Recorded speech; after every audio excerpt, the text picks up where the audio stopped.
சௌக்கியமான ஒரு ஹால் பாரதிய வித்யா பவன். இந்த ஹால் இந்த பஜனைக்கு ரொம்ப கான்ட்ராக்டா ரொம்ப சௌரியமா இருக்கு. இதை கொடுத்து கைங்கரியம் பண்ணின இந்த நிர்வாகிகள் அத்தனை பேருக்கும் நம்முடைய கிருஷ்ணா ஸ்வீட்ஸ் விட்டல் சமஸ்தான் ரெண்டு பேருடைய கிருதஜதைய தெரிவிச்சுக்கிறோம். ஒரு 3 நாளா புரிஞ்சு எடுத்த பஜனை, 3 நாளா 1000 பேர் உட்கார்ந்து இருக்கா. ஆனா ஃபேன் தான்.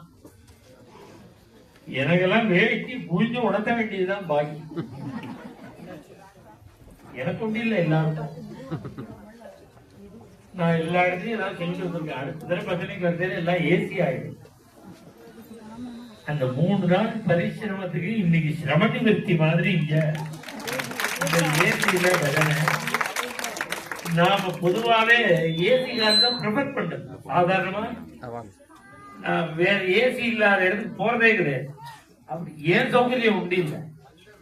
நான் நினைக்கிறது இந்த பஜனைக்கு வரவார் முழுக்க இன்வால்வார். அவளுக்கு எந்த சிரமமும் இருக்கக்கூடாது. சரீர சிரமம் இருந்தா எந்த அளவுக்கு ஈடுபட முடியும்? அதனால நம்முடைய பிரயத்தனம் நிஷ்பலமா போகக்கூடாது, பிரயோஜனமா இருக்கும். அப்ப அவளுக்கு இப்ப ஏசிங்கிறது தவிர்க்க முடியாத ஒன்னாள் எல்லாருக்கும். அதனால அது வேணும்னு நினைப்பேன். இந்த 3 நாளா சரியான புழுக்கம். ஆனா நான் என்ன பண்ணிட்டேன், இங்க கொஞ்சம் சாஃப்டா பஜனை பண்ணேன், அங்கெல்லாம் கொஞ்சம் முரட்டுத்தனமா பண்ணேன். ஏன் தெரியுமோ, அப்படி பண்ணினாதான் அங்க உட்கார முடியும். நம்ம அட்டென்ஷன் அதுல இருக்கணும்.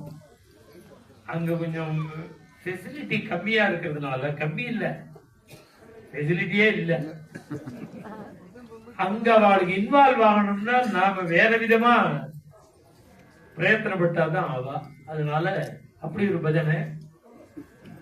இங்கேயும் கொஞ்சம் சாத்விகமா இருந்ததுக்கு காரணம் இந்த சௌக்கியம். இதுதான் குஞ்சிதேவி சொன்னா, சௌக்கியமா இருந்தா உன்னை ஒழுங்கா நினைக்க மாட்டேனா, எனக்கு சிரமத்தை கொடுத்தாதான் நான் உன்னை நினைப்பேன்னாலும் குஞ்சிதேவி. அது போல இருக்கு பஜனையும். இதுல கலந்துட்ட அத்தனை பக்தாளுக்கும் பகவான் பாண்டுரங்கன் தாயார் ருக்மிணி, பாண்டுரங்கன் கருணை பண்ணிட்டான்னா உங்க ஆத்துல மகாலட்சுமி உட்காந்து அவர்கிட்ட வாங்கணும் முதல்ல பர்மிஷன். அந்த பகவானுடைய தாயாருடைய பரம கிருபை எல்லா பக்தாளுக்கும் கிடைக்கணும்னு நானும் இந்த சந்தர்ப்பத்துல பிரார்த்தனை பண்ணிக்கிறேன். இந்த குழந்தையெல்லாம் கொஞ்சம் விஷமும் பண்றது இருந்தாலும் தப்பு இல்லை, நான் சகிச்சுதான் பஜனை பண்ணுவேன். இவாள் அப்ப வராதேன்னு சொல்லிவிட்டா அப்புறம் வேற எங்கேயாவது விடுவாங்க. அப்பா அம்மா தான் கவலைப்படணும்.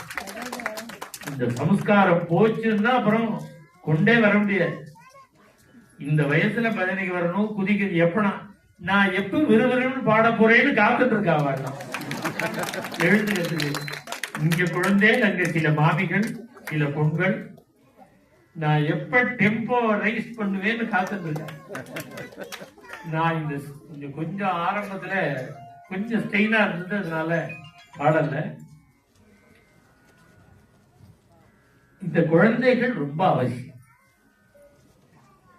இந்த குழந்தைகளை அவ அப்பா அம்மா சிரத்தைய அழிச்சுன்னு வந்திருக்கா பாருங்க, அவளுக்கு தான் டைம் காரியத்துக்கு நடுப்புல குழந்தைகளை அழிச்சுன்னு வரணும்னு எத்தனை குழந்தைகள் வந்திருக்கா. குழந்தைகள்லாம் சின்ன குழந்தைகள் ஒண்டி இல்ல, ஸ்கூல்ல படிக்கிற குழந்தைகள், காலேஜ் படிக்கிற குழந்தைகள் நிறைய பேர் வந்திருக்க. பகவான் எல்லாருக்கும் அவ மனோபீஷ்டத்தை பூர்த்தி பண்ணி வைக்கணும். மங்களம்